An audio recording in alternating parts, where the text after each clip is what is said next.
So, dear colleagues, for the exchange of views today, I would like to first of all welcome our DEVE colleagues, especially Chairman Thomas Toubé, for our joint meeting with AFET on the recent allegations against UNRWA staff and the impact on the humanitarian situation in Gaza. Unfortunately, the tragic implications since the terror attacks of the 7th of October and the war continue to unfold with no solution in sight. The European Parliament has organised a number of exchanges on the matter in plenary and in our committees, in public and in camera. Today, we gather to take a closer look at the United Nations Relief and Works Agency for Palestine refugees in the Near East, UNRWA. UNRWA has a special status in the United Nations architecture. No other people, group or region received targeted support at this scale and for such a long time.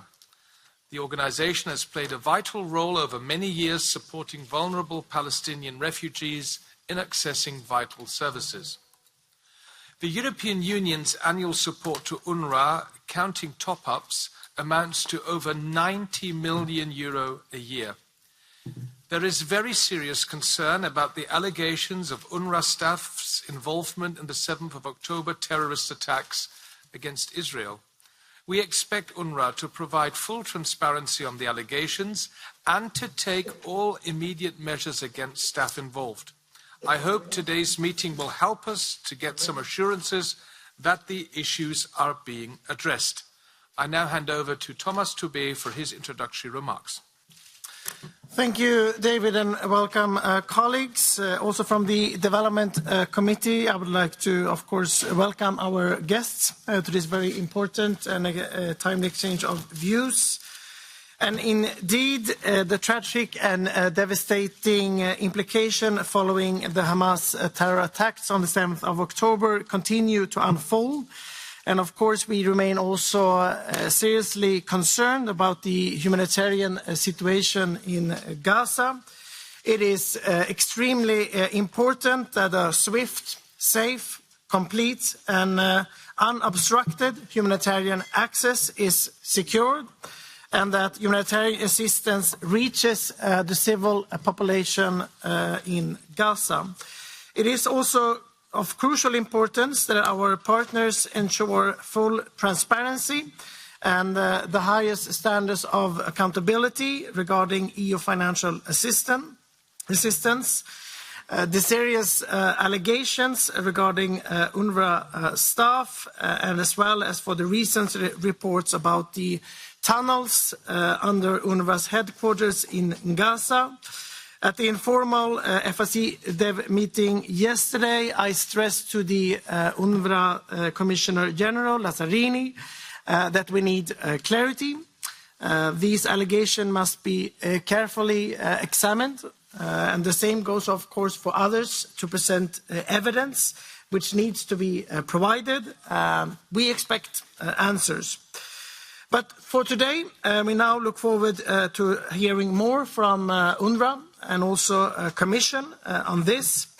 And with these introductory remarks from my side, I would now like to give the floor to Ms. Marta Lorenzo from UNRWA. You will have 7 minutes, please.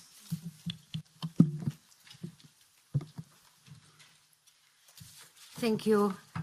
Dear chairs, honourable members, thank you for inviting me to this exchange.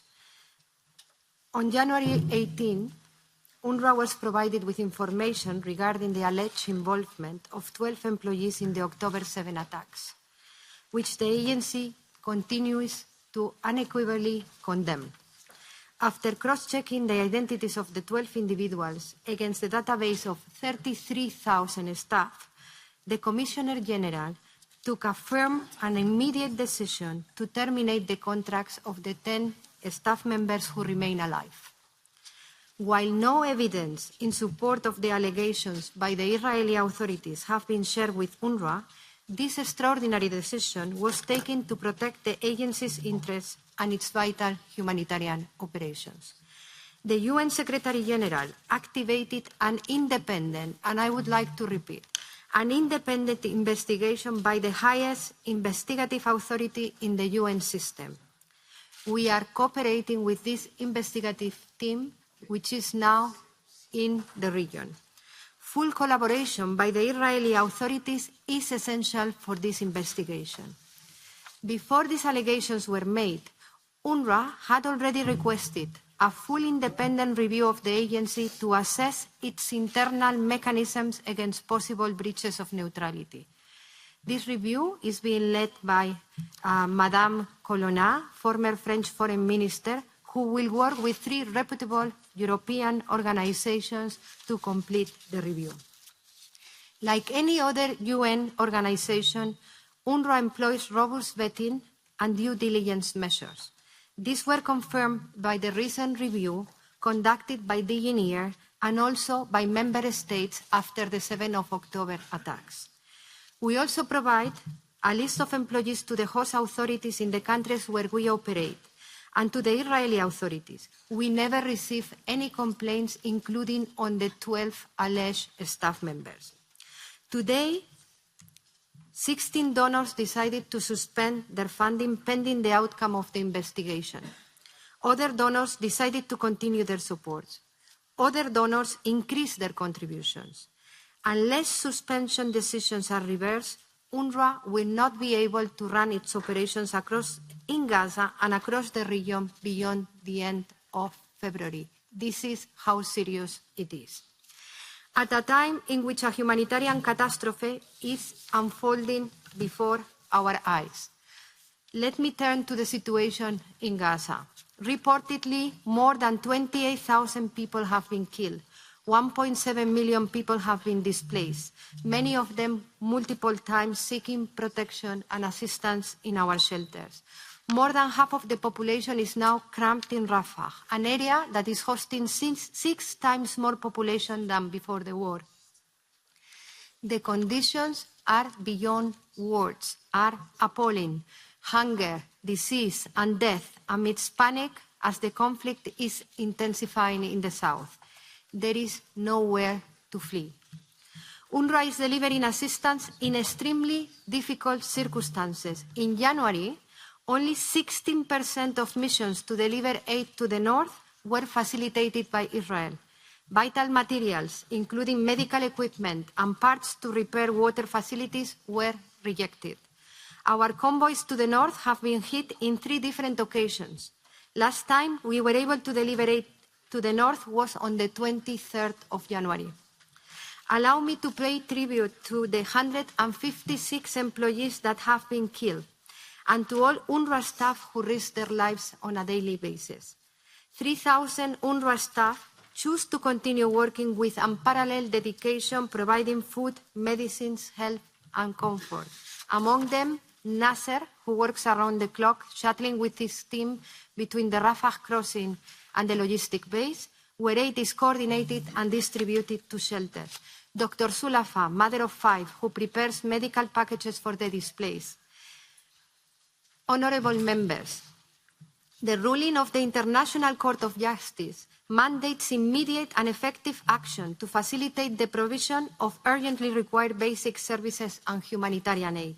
But instead, UNRWA is just a few weeks away from being forced to end its operations. No other agency has the capacity to deliver as UNRWA. The agency is the fragile thread currently holding up the humanitarian response together. If this thread is broken, the entire humanitarian operation in Gaza will fall into pieces. The consequences of the suspension of funding have a human face. We are talking about the survival of more than 2 million people in Gaza, but also across the region.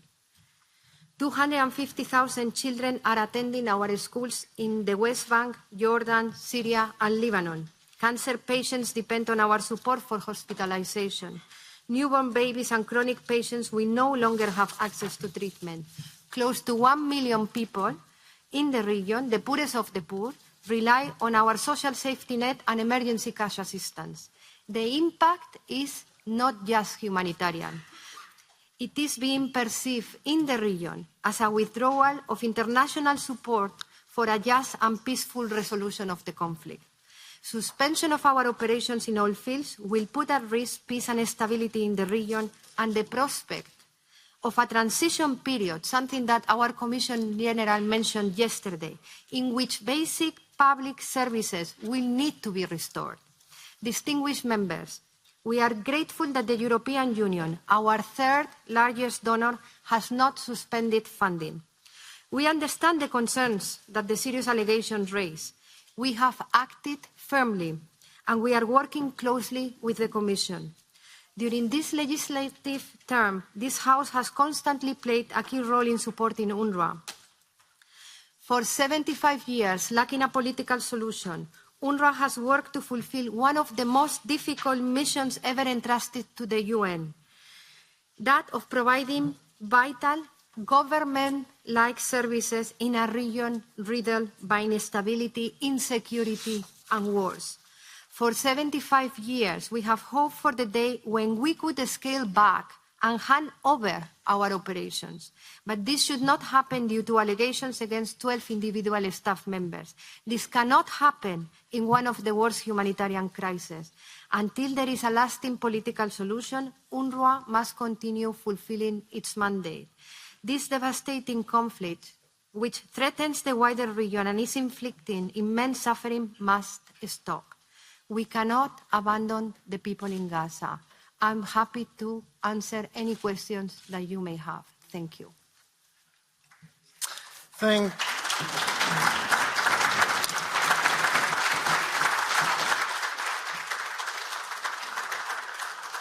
Thank you, Ms. Lorenzo, and of course also our condolences for the staff that UNRWA have lost. We will now continue with Commission. You will have 6 minutes each, and we will start with Mr. Gert Koopman, who is Director-General at NIR. 6 minutes, please. Thank you very much indeed. Good afternoon to all the honourable members and the other colleagues in the room. I would like to thank the Parliament, AFET and DEV for organising this meeting and inviting the Commission. It's very timely, as it comes just after meetings which the Commission had with UNRWA, including with the UNRWA Commissioner-General, who also met the EU ministers yesterday. We've all listened to Marta's presentation just now, who has set out the UNRWA perspective. And I think it's important to remind ourselves that UNRWA has been playing a vital role over many years, supporting vulnerable Palestinian refugees in accessing essential services such as education and health. Therefore, we see the EU-UNRWA partnership as an element of key importance, and an enhanced dialogue with the agency is, of course, fundamental in this very complex, risky, and highly politicized environment in which it operates. Now, all of that is further strengthened by the horrendous attacks that took place against Israel on the 7th of October, and the very serious allegations made against 12 UNRWA staff, allegations suggesting that they were actively involved in the attack on Israel. So, as I said, we are in contact with UNRWA at all levels, and we have made it clear that we expect the agency to provide full transparency on the allegations and to take all the necessary measures, I repeat, all the necessary measures against staff involved as it is taking, and also to put in place remedial measures where necessary should any of these allegations be proven. So in this regard, we took note, of course, of the immediate decision which Marta referenced to preventively terminate the contracts of those staff members still alive. And we welcomed the internal investigation, which was swiftly launched by the UN, in fact, on the 28th of January. It's currently underway, and it is led by the highest investigative body of the UN, the Office of Internal Oversight Services in New York. Furthermore, we have welcomed the announcement by the UN Secretary-General on Monday, the 5th of February, to appoint an independent review group led by the former French Minister of Foreign Affairs, Madame Colonna, which is assessing the capacity of UNRWA to ensure neutrality and to ensure that the allegations of serious breaches are responded to when they are made. So obviously in the Commission we are very keen to receive any preliminary reports by OIOS and the independent review group. I should add that in our own apologies, in our own statement on the 29th of January, we clarified that we will determine our upcoming funding decisions in light of the outcome of the investigations announced by the UN agencies, the actions it will take. But we also clarified very clearly that there are three measures which we expect UNRWA to agree on, which we are taking from the perspective of protecting the EU budget. Let me briefly outline them for you. First, we expect UNRWA to agree to carrying out a system audit of the agency by EU-appointed independent external experts, focusing specifically on the control systems, notably with regards to staff, which in return can feed into the pillar assessment framework. I think it's important to realize, we discussed that last year, that UNRWA has been pillar assessed, so we have formally found through our auditors that the control systems are equivalent. But obviously these serious allegations warrant further inspection, and hence this system audit of the control systems might need to feed into the pillar assessment. That's the first ask the Commission has formulated. Secondly, we believe that it is important that UNRWA's Department of Internal Investigations, called DIOS, should be strengthened, considerably strengthened in terms of staffing, in terms of equipment, and also with regards to its governance. Thirdly, we believe that it is essential that a review of UNRWA staff is carried out to confirm that they did not participate in the attacks, but also forward-looking to ensure that the checks in this regard are robust. I'm happy to report that we had a very good meeting. I had a very good meeting together with Hans here and other colleagues in the Commission with the Commissioner General yesterday, who indicated openness on these three requests of the Commission. And in fact, our teams are now working with UNRWA to operationalize these three elements. I don't want to elaborate further. The work is ongoing, but I want to underline that we take that extremely seriously, and we also welcome the openness that UNRWA has shown in this regard. Now, the technical work is very important so that we can, I'll finish in the last sentence. The technical work is very important because when it comes to these conditions, the devil is in the detail, and the Commission is very keen to get this right. Thank you very much. Thank you, Mr. Koopman. I'm going to give the floor directly to Hans Das, Deputy Director-General at DG ECHO, please.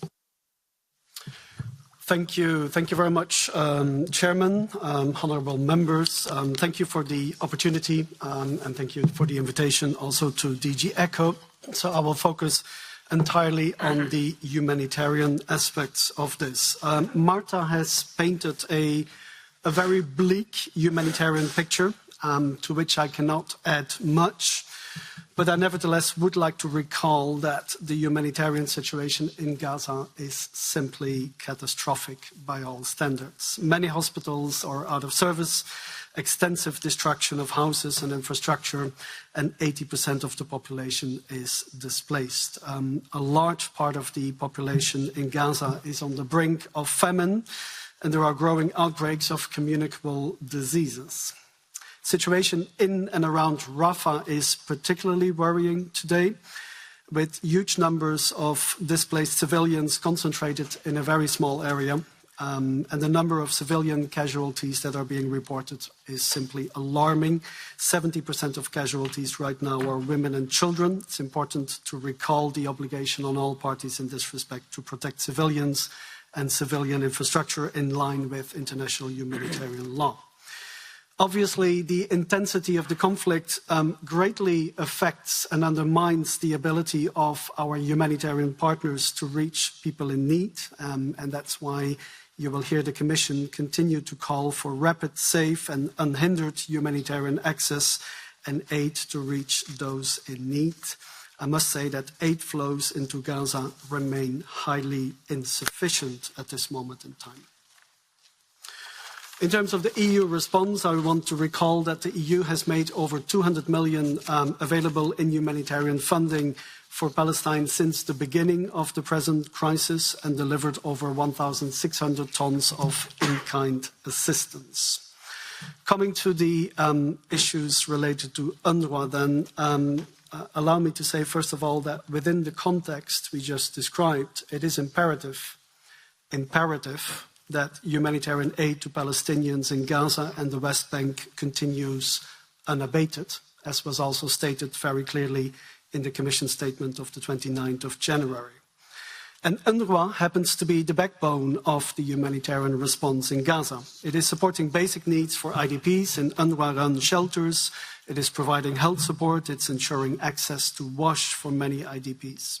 Much of the humanitarian aid entering Gaza is transported on UNRWA trucks and is delivered to UNRWA warehouses. Other agencies or governmental actors would not be able to substitute for UNRWA if it were to stop functioning in Gaza. The Commission, as was mentioned by Gert just a moment ago, takes the recent allegations made by Israel against UNRWA staff very seriously, obviously. We also very much welcome the swift follow-up and the steps taken by UNRWA. We take good note of the termination of the contracts of the staff still alive.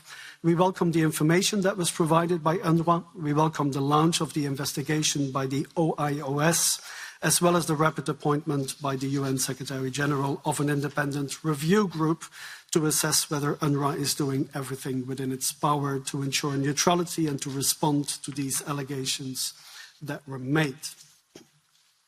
And as Gert-Jan was saying, we would, of course, very much appreciate any sort of preliminary reports coming quickly out of these groups. Happy to note that the review group will be led by very distinguished European figures and entities, and that we can place a good degree of trust in the work that is ongoing. We are therefore noting that UNRWA is taking all necessary steps to address the situation.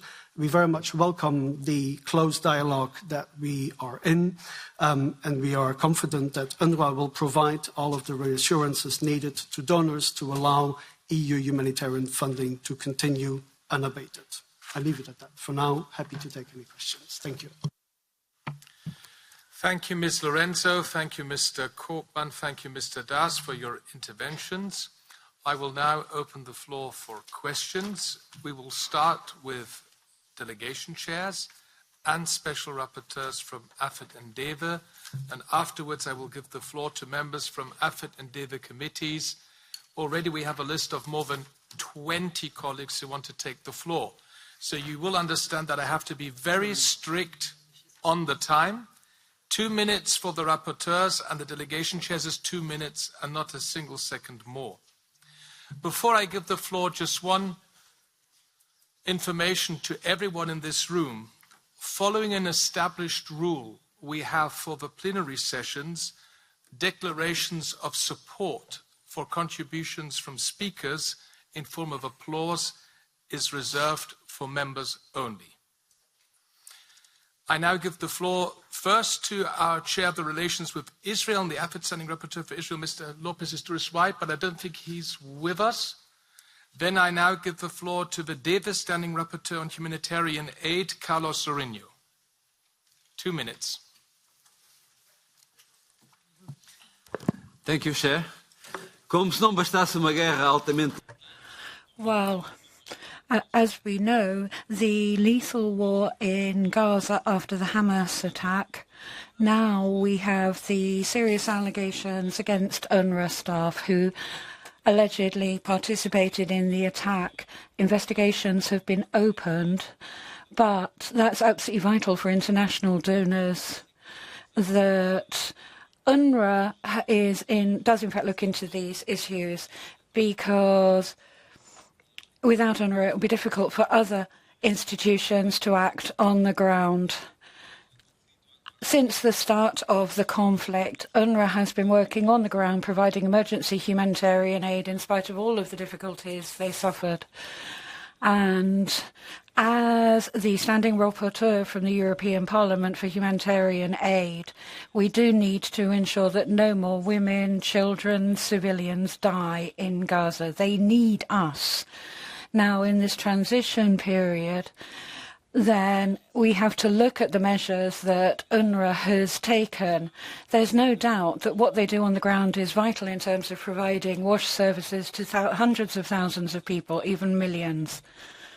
And there have been summits on development, and we have heard from the Commissioner-General, Mr. Lazzarini, all of the measures that UNRWA has taken. The European Parliament has to ensure that robust systems are put into place.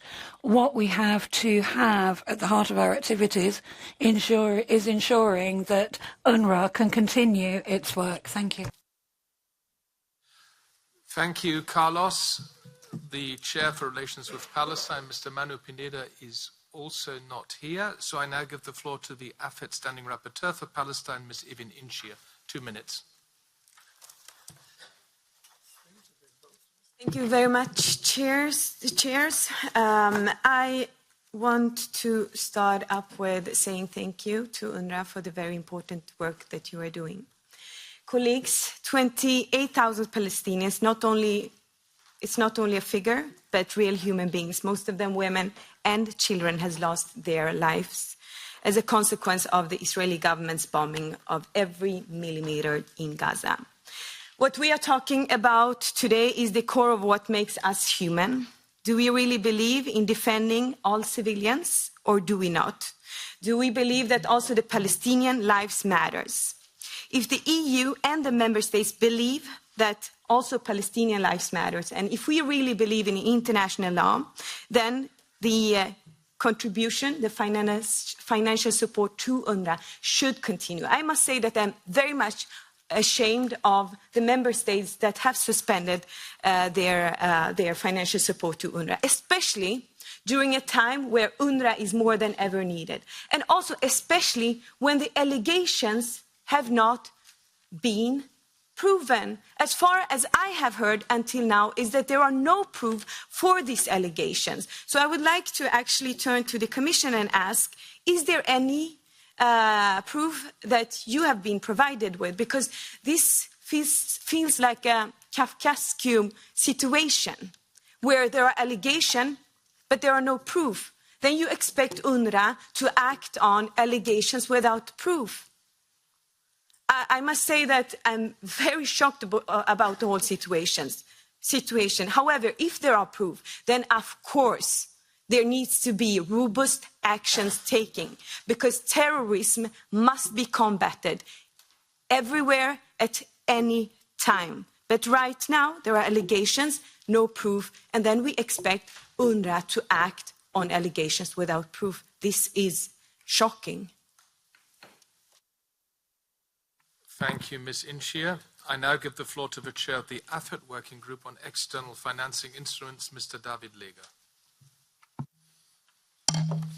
Thank you, Chair.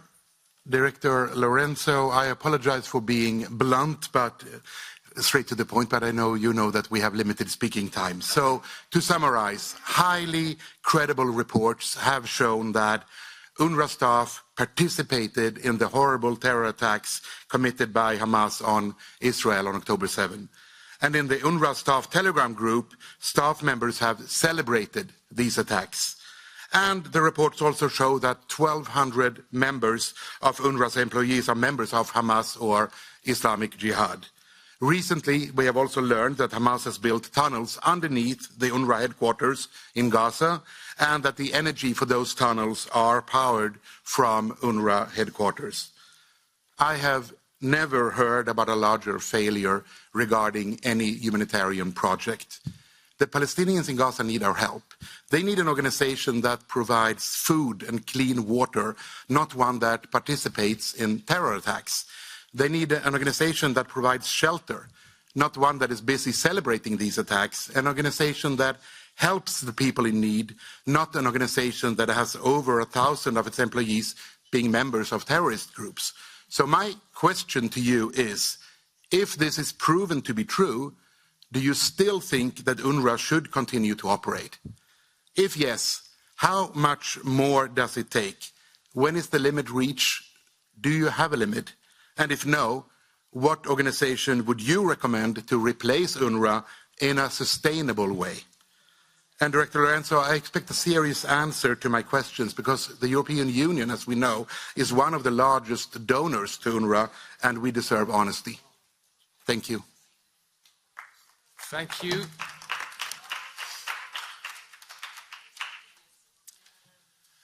We now come to the list of members. In the moment, we have 22 requests. So let's see how far we can get. The shorter you speak, more colleagues will be able to get the floor. We begin with Michael Gahler for the EPP. Thank you very much. We are indeed faced with serious challenges. I think the major challenges, of course, when we have more than 2 million people that need to be supplied, how their supply can be guaranteed, independent now what the findings are and who might in future be perhaps replacing UNRWA or not. But for the time being, I think that must be our prime concern, and at the same time, questions that are legitimately asked should be answered. How far certain structures within UNRWA have collaborated. I mean, I'm not a technician or an electrician. If there is a headquarter on top and below there is a tunnel and a headquarters, and allegedly there is some supply of energy from top to down, if that can be cleared and if the responsible people can be held to account, fine. And then we have to see whether UNRWA can continue in the way with new personnel, with new staff, with new responsible people. But apart from that, in the moment when the question is asked whether UNRWA should continue, one must provide the alternative. And for the moment, I have to say, I do not see it yet. And because we have to supply the population that is, I think, indispensable. Otherwise, if it were stopped and there were not the money, international law says that Israel, as the currently again present occupying power, it would fall on Israel to supply the people. That would be the consequence. And I wonder whether one also, friends of Israel, should wish that Israel would be the responsible one to supply it. So my real point is to say, clear up the allegations, but in parallel continue supplying the people as long as it is necessary.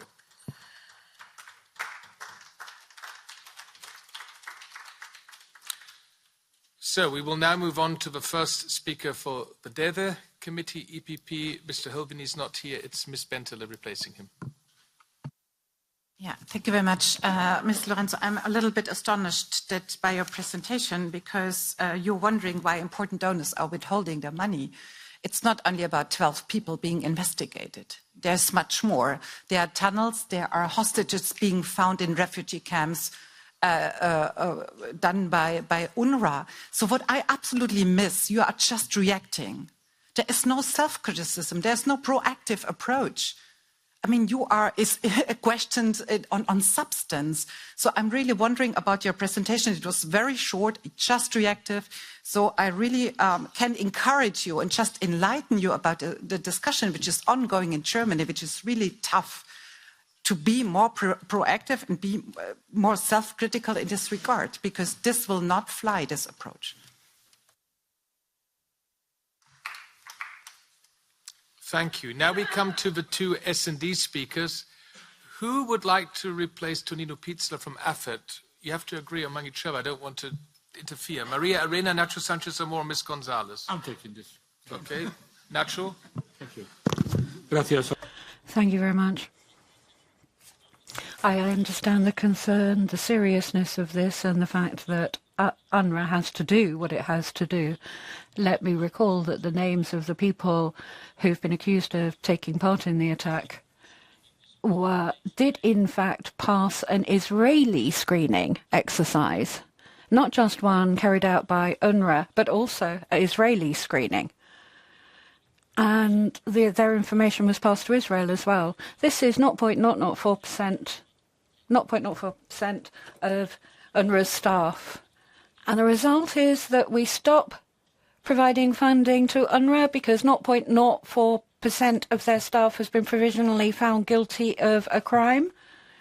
Let me remind you, 0.28% of this Parliament is actually under investigation for Qatargate. That's 7 times more than the percentage of UNRWA staff that's under investigation. So should we close Parliament because of the tiny amount of people under investigation? Thank you. Thank you. The S&D Deva coordinator is Udo Bullmann. Do you want to speak yourself, Udo, or shall I give the speaking time to you? Okay. If you allow me to speak, I was so far not indicating, then I will do it in a very quick manner. We have had the chance to listen to a medical doctor from the United States working in one of the last hospitals in Gaza, and she gave us yesterday a fully fledged picture about the humanitarian situation on the ground. And if we now conclude that we cut off money that is deeply needed for those in need in Gaza, I regard this, from my capacity, what I know, as deeply irresponsible. It should not be done. It's totally clear that we have to investigate and that we have to be totally clear about accusations, as was mentioned already by colleagues, but we cannot leave those people alone who need our support in this very minute. Thank you very much. Thank you, Udo Bullmann. We now come to the two Renew speakers. The AFET coordinator, Silde Woutmans. She's not present. Who would like to take the floor from the AFET colleagues from Renew? We have Nathalie Loiseau, Javier Nart, and Soraya Rodriguez Ramos. Please, I don't want to interfere. Ladies first? Okay, Nathalie. First of all, I'd like to regret that the Commissioner-General for UNRWA is present but is not here. We have bombs in Gaza with a terrible humanitarian situation. Hamas has launched a war and is holding the population hostage. The Israeli response is out of proportion. Palestinian deaths won't bring back Israeli lives, and the people are paying a heavy price. We hope that aid reaches the population, and we know bringing out the hostages is difficult, but there's a loss of confidence in UNRWA, and we shouldn't forget that. The task of your organisation is to provide essential help. It has never been to cover up the work of terrorist groups. We hear that there are Hamas tunnels under UNRWA buildings. What what actions will you take to make sure that your agency is neutral as it should be? Thank you, Nathalie. For David, the coordinator, Charles Goerens. Thank you very much, Chairman. An organisation like UNRWA risks being infiltrated by other elements. That's a real risk. We have to investigate following the suspicions against these 12 members of staff and take the consequences. But to withdraw humanitarian aid on this scale is not justified. I call on all member states who have suspended their aid to UNRWA to review their decisions. UNRWA is an impartial actor. There's no alternative to them at the moment. So it would be irresponsible to let victims in the Gaza region without any humanitarian assistance. Thank you, Charles. We now come to the two Green speakers. The first is Jordi Soler for AFET. Thank you, Chairman. We all agree that the humanitarian situation in Gaza is worse we have seen in recent years, and it will only get worse if the ground operation in Rafah goes ahead. We also agree that the amount of humanitarian aid reaching Gaza is insufficient. We all know that UNRWA is the largest humanitarian provider in Gaza, where virtually all the inhabitants of the Strip rely on it in a way or another. We all know that UNRWA and their shelters are providing refuge for 1.7 million displaced Palestinians. And in this context, instead of debating how we should increase support to the very organization that is providing the lifeline for Palestinians, we are putting the future of this organization at stake. Are we blind? Do we really care about the humanitarian situation in Gaza? Of course, we have to support all the investigations going on. I understand there are 2 investigations right now going on. Measures have been taken. We support full accountability and transparency, but please do not stop financing of UNRWA. This is just the contrary we should be doing right now. In this sense, I have some questions to the representatives of the European Commission. The first one, can you confirm that the payment in the amount of 82 million will be made by the end of February? Secondly, have you conducted an impact assessment on the consequences of stopping aid to UNRWA? And finally, do you think there is any alternative to UNRWA in terms of aid delivery if it collapses due to the lack of funding? Thank you. Thank you. Thank you, Jordi. Second speaker for the Greens, Tineke Streek. Or Mr. Guerrero, or... Oh, Caroline Rosa, yeah. Okay, please. Merci, Monsieur le Président.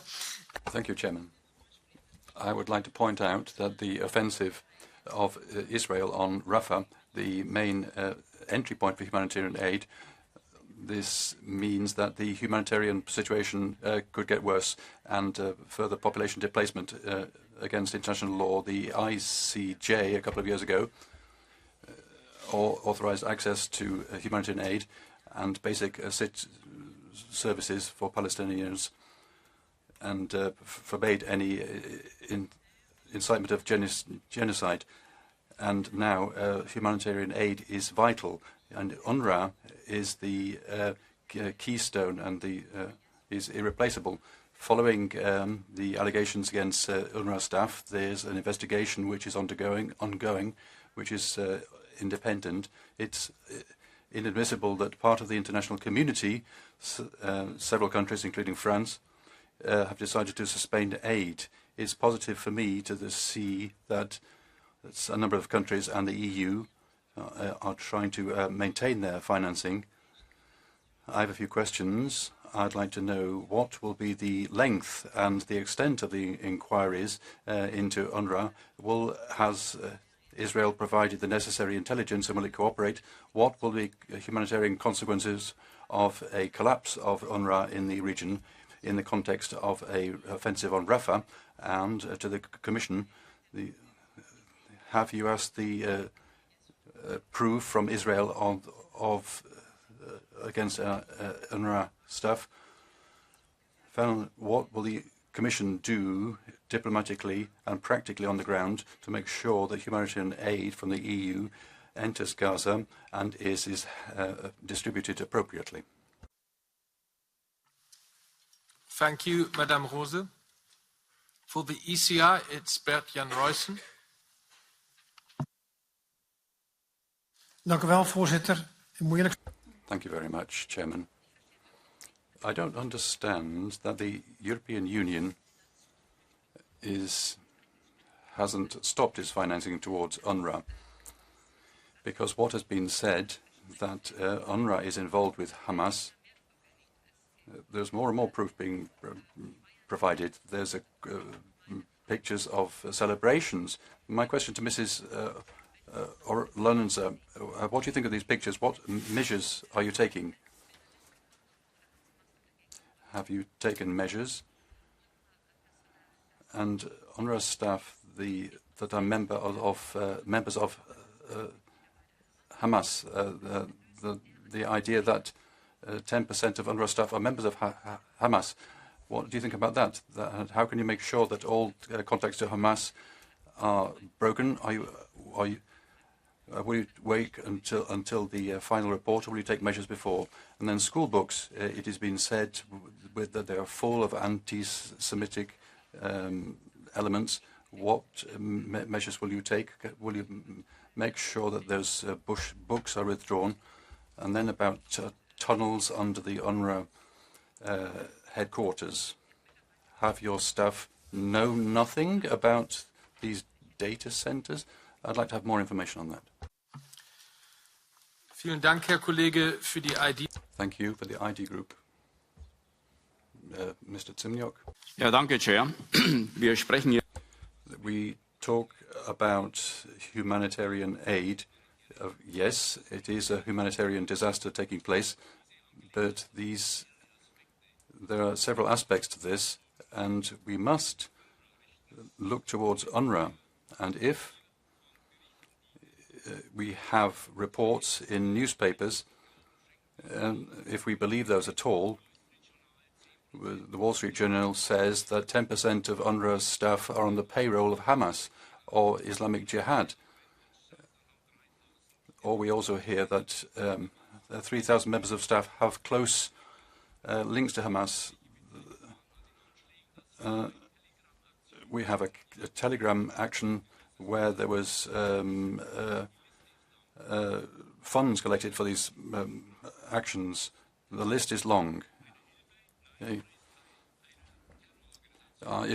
UNRWA part of humanitarian aid or part of a terrorist action? Is it a lot or a little? The figures speak for themselves. We are the donors. Why are we naively giving money to these actions? Why are we giving money to an organization where the money goes to channels where we have no controls? It's not just naive.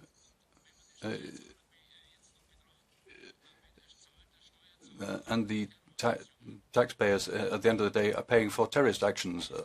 Incredible. We need to clear this up as quickly as possible, and it's taking far too long. UNRWA has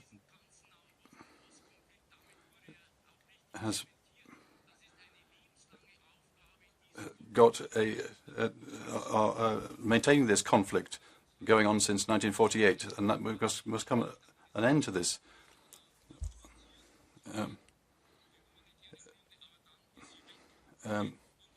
UNRWA is part of the problem. Herr Kollege. For the left, I first give the floor to Mick Wallace. Thanks very much, David. A couple of questions for Marta. UNRWA's Commissioner General, Philippe Lazzarini, he said he did not probe Israel's claims against the employees before dismissing them. They were fired without evidence. Given that Israel still hasn't produced the evidence and are renowned for telling lies, was your organisation under pressure to abandon the principle of innocent until proven guilty? And my second question to you, Israel wants to make Gaza uninhabitable for a long time now. And is there an acceptance that UNRWA is seen by Israel as an obstacle to the Zionist settler colonial project, that Israel doesn't really want you to exist anymore? Is this something that your organisation feels? And my last point, obviously there's been a lot made of the allegations made against 13 of your 13,000 members, which is an incredibly small figure. And it's amazing if everyone else is actually innocent, which is fantastic. And your organisation deserves incredible credit if all Israel can come up with is allegations against 13 of them. But tell me this, there's over 150 of your staff have been killed by the same Israelis. I mean, what's it like to have come in here to the European Union and listen to people barrage you about allegations against 13 individuals and not to say a word about the 150 of your own members that have been murdered by the same Israelis? Tell me what that feels like, please. Thank you, Mick Wallace. I now give the floor to the Left's DEVE coordinator Miguel Urban Crespo. Gracias, Presidente. Thank you, Chairman. Well, with this situation where we've got a true humanitarian situation, it's a matter of life or death. We have members of the EU who have suspended their payments to UNRWA. That is not just a great shame, it's that they are accomplices in genocide. The accusations are being launched against UNRWA just hours after the International Court of Justice accepting that Israel is committing genocide against the Palestinian people. So it just so happens that there are internal Israeli documents that show a strategy for discrediting UNRWA and UN agencies in general. There are voices in this room who wish to criminalise a whole agency just on the basis of accusations that have not even been properly judged, which will lead to greater suffering of the Palestinian people. We're talking about more than 1 million people who depend on this agency's assistance. We have a term for qualifying people who commit genocide. They are collaborators. So I'm asking them not to collaborate in criminalising the only agency that is giving humanitarian aid to the Palestinian people, because otherwise we are accomplices and collaborators in a crime. Includes the rapporteurs, the coordinators. What we will do now is I have 12 further colleagues. If everyone sticks to 1 minute, then we can get them all done. But then we really have to close the speakers list. So it's 1 minute each. We kick off with EPP's Anja Haga. 1 minute. 1 minute in Dutch. So maybe some people need a headphone. Wat voor mij staat buiten kijf dat de mensen in... For me, it's clear that the people in Gaza need help. The people are suffering, and then we must help them. But we must say clearly, Hamas has used people as human shields. It is said that Hamas is financed by that. But the EU is helping. Many countries have suspended their financing. It's popular, but the EU isn't doing that. I'd like to know from the Commission if they're considering that seriously. You talk about thinking about this, assessments, but what is the situation? I understand, of course, aid must get to the Gaza Strip. I agree. But I'd like to know what other types of aid are possible. Are there other organizations? Can practical help be offered? I'd like to hear more about that from the Commission. Reina for the S&D, 1 minute. Merci. Thank you. Today, we're talking about the withdrawal of funds to UNRWA and the responsibility of UNRWA given the accusations from Israel, which have not been investigated. And this morning, we have the President of the Council, Mr. Labib, who said that no proof has been provided to the Council today regarding these allegations. But UNRWA says that they've started investigations controls, put in place a number of things to shed light on what is happening today, and I'd like to thank them for that. Could we imagine that UNRWA doesn't exist today in the situation that we have? That would be intolerable. I would like AFET to have the same discussion on our position regarding Israel on the ICJ ruling, which has talked about conservative measures.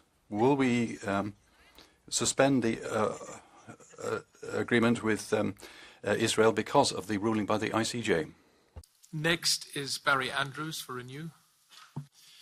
Thank you, Chair. I was just going to focus on the timeline issue, in particular, Mr. Koopman, because last time you were here, you told us about the review you were carrying out in October, and you gave us a specific timeline, which is the middle of November, which you stuck to, and then a decision was taken in December to continue with funding, having found no evidence whatsoever of the diversion of funds to purposes for which they were not intended. Now you've provided us with information about 3 measures expected of UNRWA, which essentially is burying them under an avalanche of bureaucracy.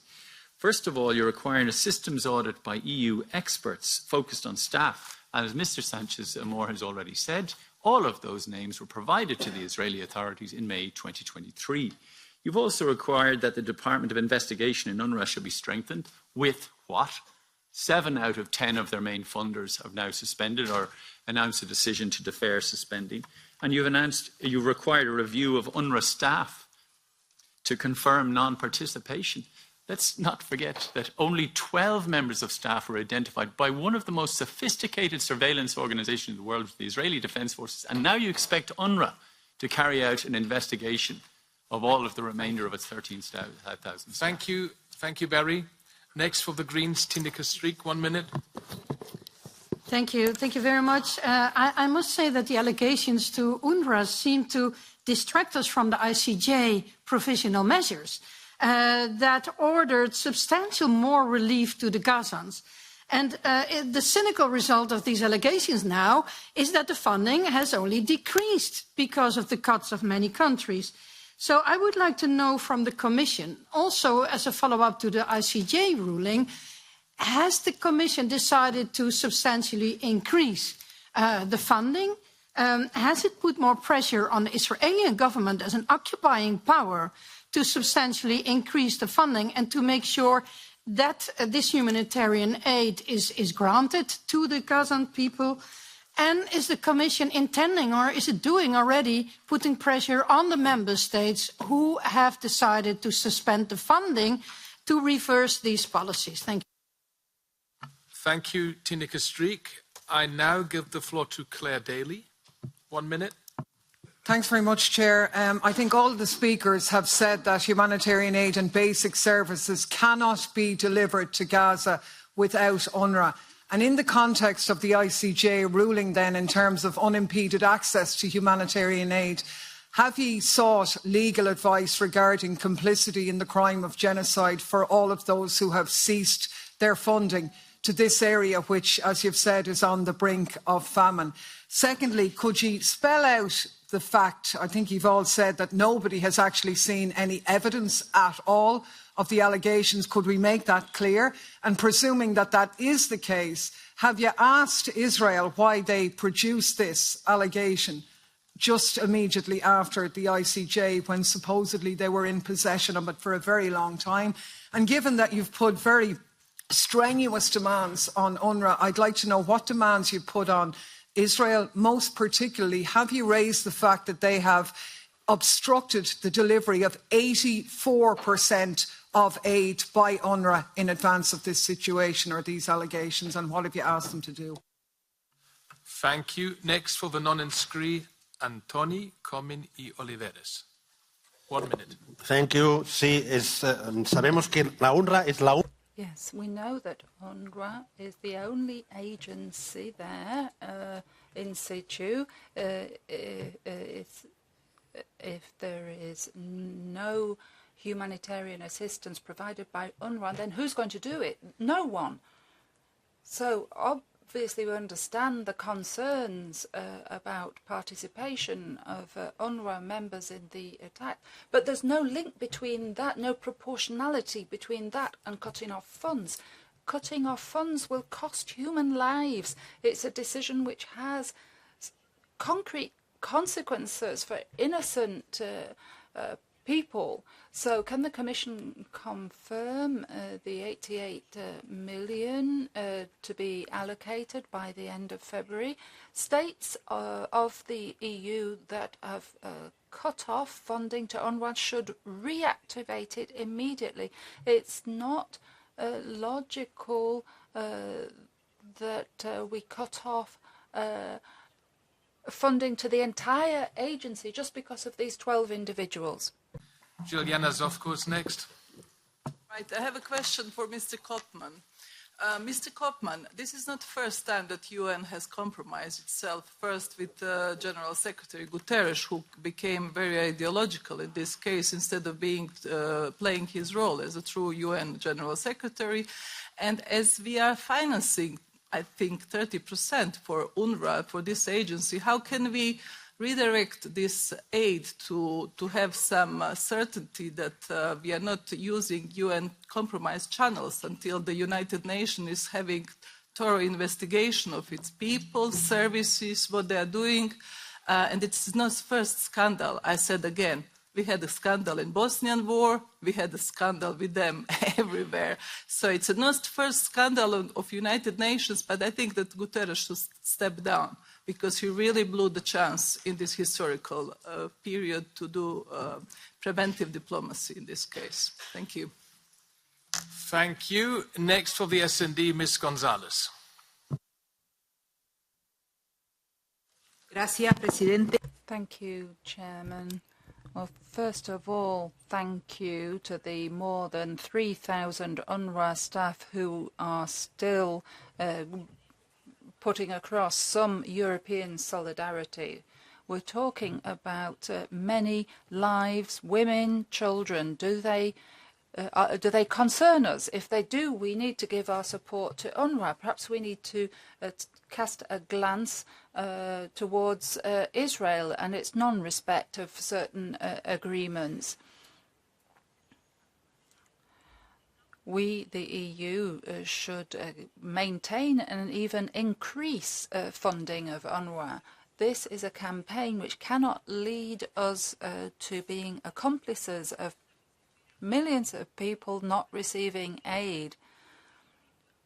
If we continue with these funds, the agency would survive up until May. If we cut off funding, it would be a lot sooner. And think about all the women who are going to be giving birth in the next month or so. We need to be thinking about the next generation. Next is Javier Nart. 1 minute.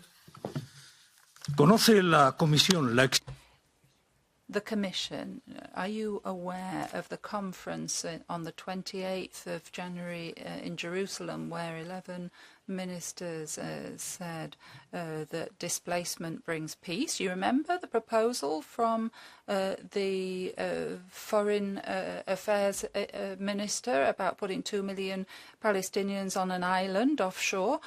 And secondly, who can establish the fault of these persons? They've not been judged, and there are 152 UNRWA members that have died under Israeli attacks. Is the European Commission not concerned about that? Have you investigated that? On to my third point, we have an association agreement with Israel. Does the Commission think that what's happening in Gaza, 28,000 or 29,000 people dead, 8,000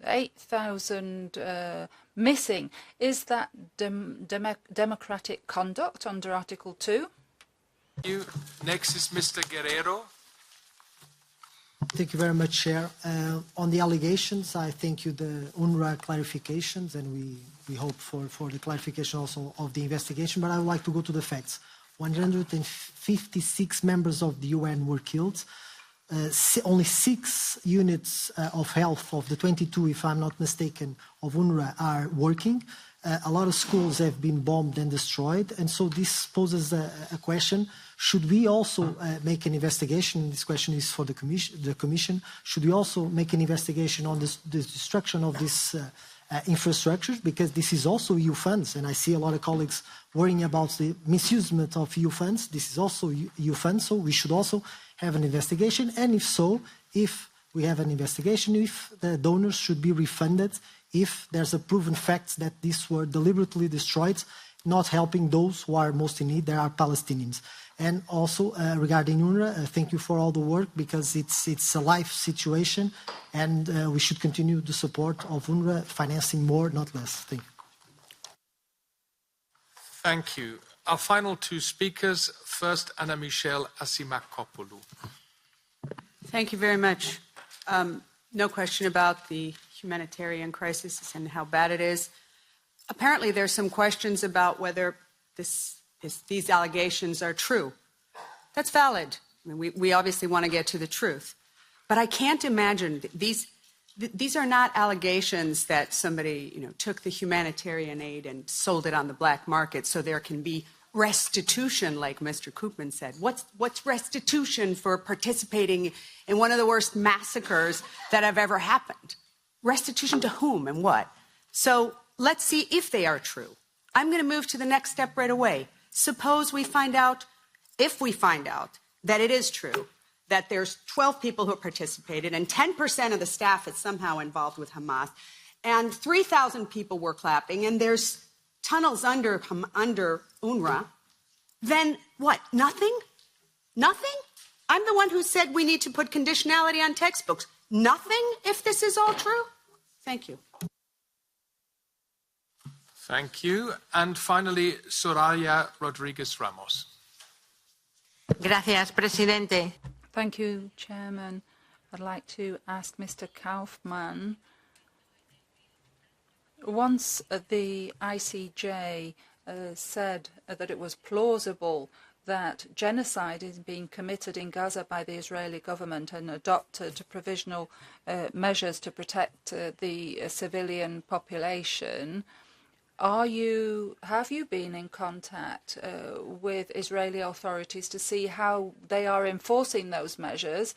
And I'd also like to know whether the Commission has any evidence beyond the 6 sheets that Israel presented in relation to the UNRWA case. Could you explain? And Marta, Lorenzo, can I ask you, could you specify in terms of human lives what it would mean to withdraw funds from UNRWA? Because European citizens have the right to know what is happening with their public money. They have the right to know what the cost would be in terms of human lives, how many lives are in danger if their governments withdraw these decisions in a context of genocide. Right, colleagues, as always, a number of colleagues have been overlooked, so I continue giving the floor. In the moment, I have Karen Melchior, and then Mr. Bütikofer, and the gentleman next to Mr. Bütikofer, Mr. Saturi. Who else? I mean, look, can you... Okay, look, I am just going by the list. Perhaps you can write down all the names in the meantime. Do we have interpretation till when? Well, anyhow. Ms. Melchior. Thank you very much. This is an extremely politicized conflict. We have UN organizations working in other conflict areas. Is there a risk of an excessive control of UNRWA hindering their work? So I would like to ask both DG NEAR and DG ECHO, is the control of UNRWA comparable to the control of other UN organizations working in conflict areas, providing humanitarian aid?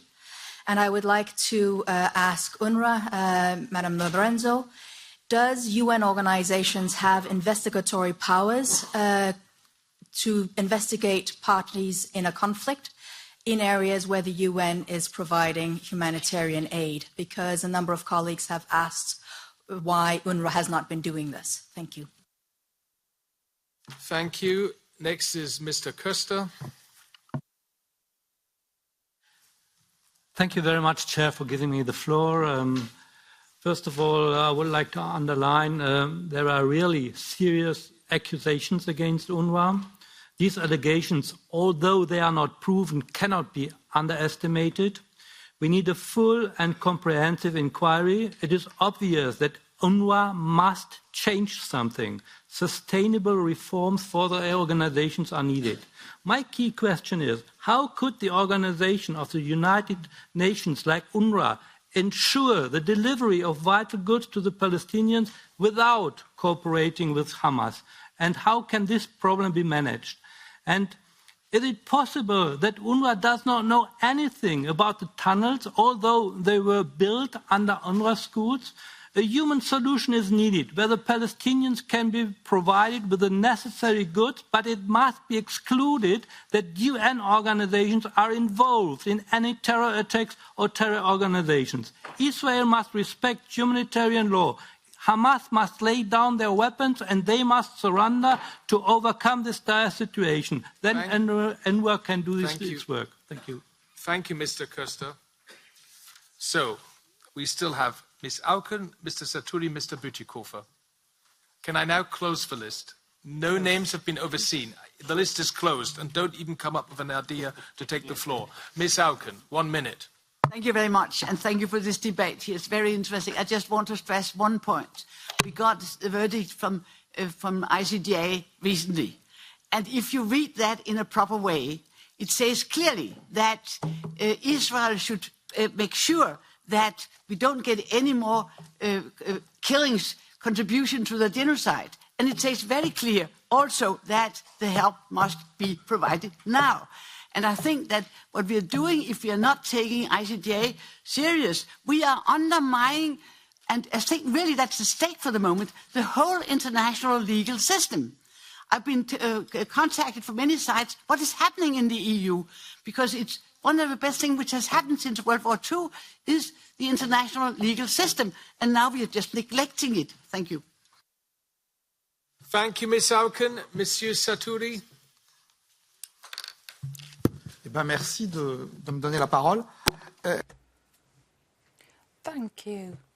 I'd like to ask the UNRWA representative. I've understood that the funds are essential and that the member states need to revise their decisions or even increase support. Now, we heard that here in the EU, we will need to channel aid without obstacles. So what do you need for the humanitarian aid to arrive in an effective way so that we can face up to that humanitarian catastrophe? Mr. Koopman said early on that the allegations prove that we need more monitoring. I understand that idea, but the allegations have found nothing. I know that in the case of Israel and Gaza, international law is being called into question, but I would not like the principles of international law to be questioned. The allegations prove nothing. This is the reputation of the agency which is being questioned. So we need some monitoring in order to reassure the partners. How can we be sure? Can the ICJ, for example, be two voices speaking at once? Thank you, Chair. I see two discussions here.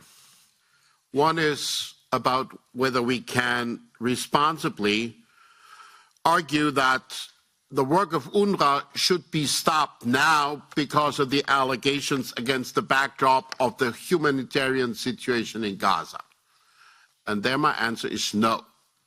The second is about whether we think that UNRWA displays a responsible attitude with regard to the severe accusations at hand.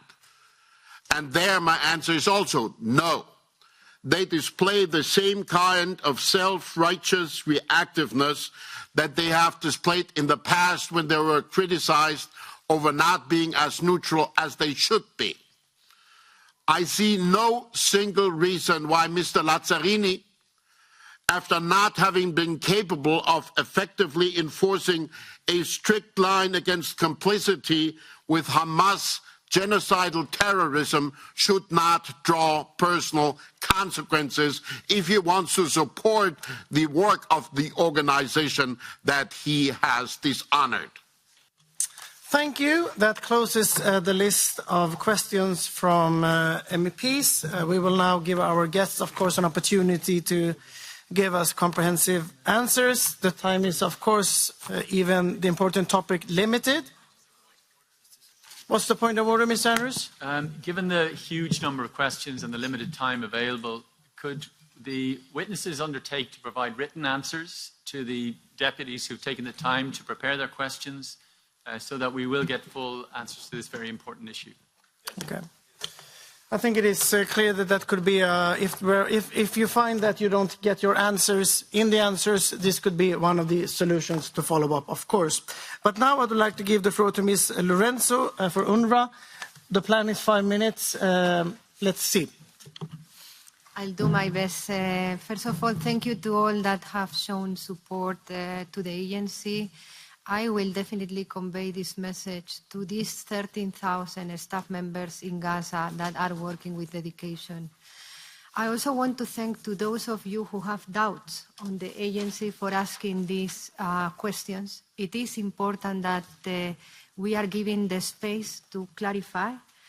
And maybe let me perhaps start with this. On the different allegations on tunnels, the 10%, etc., or even the allegations on the 12 staff members, I think I have heard many questions on was there proof or not? Why did we terminate the staff without going through a due process? Well, precisely because the allegations were serious enough, very, very serious, for an organization that does not tolerate any kind of hate or incitement to discrimination or of course, also not engagement with militarized groups. This is the very reason why our Commissioner General decided to terminate the contracts. Were we given proof? The answer is no. We were not given any evidence, and this is in fact what we are requesting from the government of Israel, to fully collaborate with the investigative team that is on the ground to provide this evidence. We want clarity the same as you all want clarity. On the tunnels, some of you have mentioned the issue of do you have the mandate, do you have the skills, the capacity to investigate? Well, the answer is no UN agency, not UNRWA, no other UN agency has this mandate. We are not a state. We do not have police forces or intelligence services to be able to know what is happening after working hours. But let me reassure you that the vetting process has happened. Let me reassure you that we make checks, we share these names of staff repeatedly with Israel and with other host countries, hoping that host countries and Israel will cooperate with us in determining whether there is any political affiliation or people who might be engaging in illicit activities.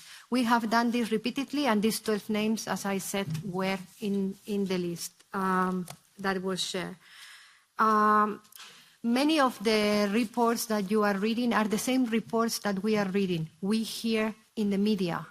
They are not communicated to us directly by the Israeli authorities. It is very difficult, based on media reports, to investigate allegations, yet we do it. Even on other reports that have been published before, for example, on the alleged celebration of the 7th of October attacks, we have looked into them, and on the 32 names that were mentioned in this report, 15 were not even UNRWA staff. They have been investigated, and the remaining number is now under investigation. When we take disciplinary measures, they can go all the way from suspension to termination, and we have done that.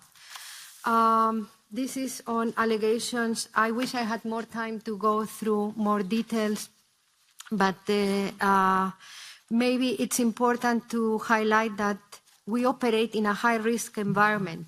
And for 16 years in Gaza, we have been left with an impossible task of delivering humanitarian assistance and basic public services within a political and security vacuum. This is very important to understand. No UN agency is able to fill a political and security vacuum, and we have been providing services under this very high-risk environment. On the consequences of the suspension, I think figures speak by themselves, and we need to look at the immediate, what will happen in Gaza if UNRWA goes away. But we also need, and I'm going to quote my Commissioner General, what he said yesterday, we should not be short-sighted. We should think that there will be a moment in which there will be a ceasefire. We should think of who is going to be taking over the Gaza Strip, who is going to be able to provide basic services, and how are we going to manage this transition? I think this is very important because no other UN agency is able to provide public-like services. Who is going to bring back 500,000 children to the education system? Who is going to be able to do that while there is a new governance being established? I think this is very important, and it's very important also to think on the implications in the region, Jordan, Lebanon, Syria, the West Bank. Let's not forget that the situation in the West Bank is very, very unstable. If we cease our operations, more instability will come to the region, and I would even say to Europe.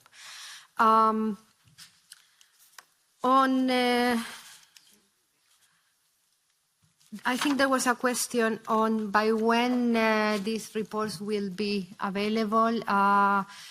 These are independent investigations. The first investigation is on the 12 alleged staff involved in the attacks. We have heard that perhaps a preliminary report would be available within 4 weeks, but this needs to take time, the time that it needs to look into these very serious allegations. When it comes to the review, it's again an independent review. We think it's going to take about 2 months, and we are hoping that this will answer some of the questions that you have asked today on whether UNRWA's control systems and UNRWA neutrality framework, and I should highlight that perhaps we are the only UN agency that has a neutrality framework and has been investing consistently in preventing breaches on neutrality. Once again, working in a very high-risk environment. I hope our staff being killed, our health centers destroyed. Yes, we are operating in a very difficult situation, and day by day we hear very difficult stories from our colleagues on not being able to deliver assistance. I have mentioned at the very beginning how difficult it is to deliver assistance to the north. But it is very difficult, as offensive and as the conflict is intensifying, to all of a sudden move all your teams from the western part of Khan Younis to the southern part of Rafah and start all over again.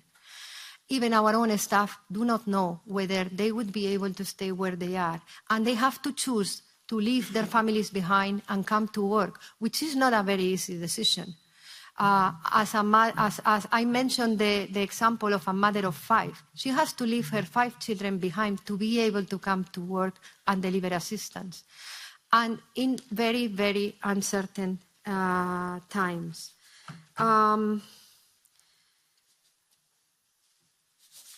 Let me go through my questions, through the questions briefly. There were many that should UNRWA continue to operate? And is there anybody that can take over? That would be my last remark, because I think that has been asked several times.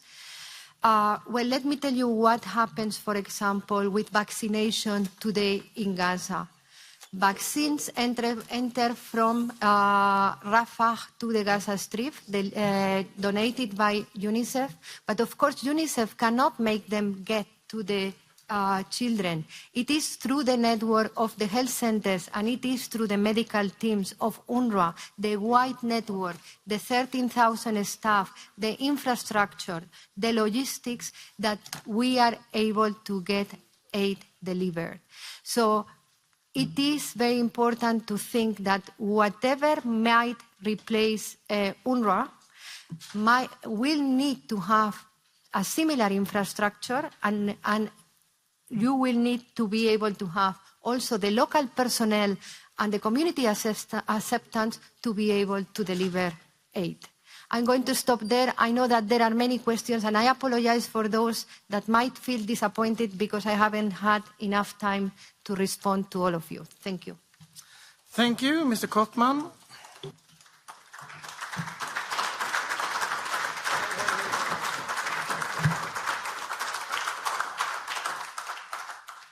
Thank you very much. Listen, there are many, many questions, so I will answer a few here and the rest in writing. I think the first point I want to make is that these allegations are extremely serious, and the fact that they are extremely serious is evidenced by the way UNRWA itself is responding to it. So please forgive the Commission for being at least as serious as UNRWA in its response to these allegations. What we have asked UNRWA to do is actually something UNRWA has indicated to us it is willing to entertain. It's important that we have robust control systems. And the 3 points that we have asked UNRWA to agree to are all very much within the remit of protecting the budget, its integrity and its reputation. They do not, in my view, pose any insurmountable operational risks to UNRWA's capacity to deliver. Obviously, we have no interest in undermining UNRWA's capacity to deliver, because if we were to do that, we would simply be obviating the need to support, and that is not what we want to do. So we're going through this rapidly in good collaboration with UNRWA, trying to operationalize these requests fully within our role as implementing the EU budget. Secondly, we are doing that because the allegations are very serious. I have not said, and I think there was one honourable member who quoted me as suggesting that these are demonstrations of evidence. I have not said that. The Commission has not said that these allegations are true. We just consider that they are so serious that they require a robust follow-up. Secondly, many questions about Israel, whether the Commission and the EAS, the High Representative, have communicated to Israel about the situation in Gaza. I think I can confirm that we have done so. The President of the Commission, the High Representative, these are important issues. They are definitely also issues which are raised by our leaders of the Member States who visit Israel. The Commission's budgetary support of Israel is very, very limited, as you know, and the allegations that we are looking at in the case of UNRWA do not pertain to financial support to Israel. So in that sense, the support, the limited support that we provide is also not affected by these matters. I would pick up on a question that was asked about the degree of robustness of the controls in relation to the risks and whether there are other UN organizations that are subject to similar controls. I would broaden the question a little bit. The issue here is what the appropriate level of controls is in an environment that is very risky. And the general rule is that as the riskiness of the environment in which the budget is dispersed increases, the controls also increase. So you will find that the controls that the Commission has put place in Syria, for example, are much more intrusive, provide many more layers of defense than the controls which we apply in environments that are less risky. And you heard Marta explain just how difficult the situation in Gaza is, and therefore it is appropriate that the budget is protected through stricter controls in Gaza than elsewhere, obviously without impeding the effectiveness of the disbursement of the budget. Thank you. Thank you. Mr. Das, finally. Thank you very much. Interesting debate indeed. Let me focus on the questions related purely and specifically to humanitarian aid. And of course, we share very much the concern expressed by many of you about the humanitarian situation in Gaza and the need to continue to provide humanitarian aid to the people of Gaza. The position of the Commission on this particular point is very, very clear. It was stated in the statement of the 29th of January. Humanitarian aid must continue, will continue, unabated through financing to the partner organizations. And as I explained in my initial intervention also, UNRWA plays a key role in the humanitarian infrastructure in Gaza. There were questions around what is our analysis of the impact of stopping funding of UNRWA, what are the alternatives, etc.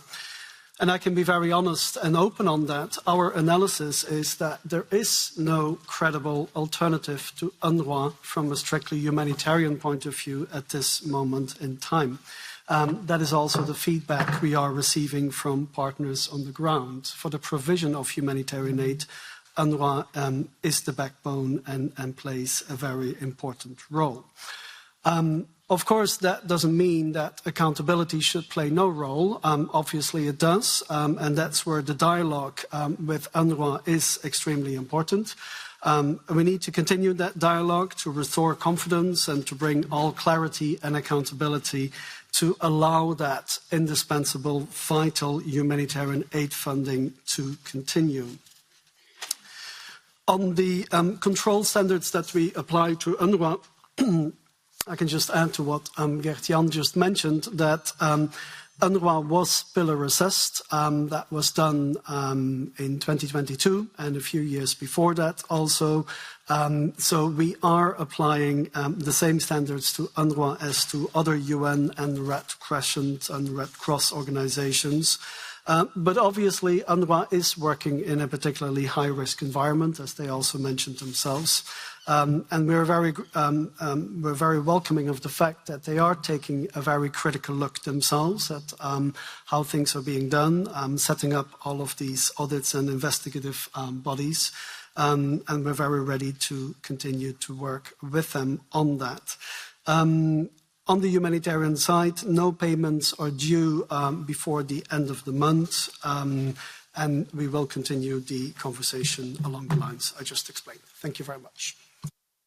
Thank you, and thank you to all our guests for your replies today. I think it is clear that UNRWA plays a central role in providing assistance to Palestinians in the region, and particularly in Gaza.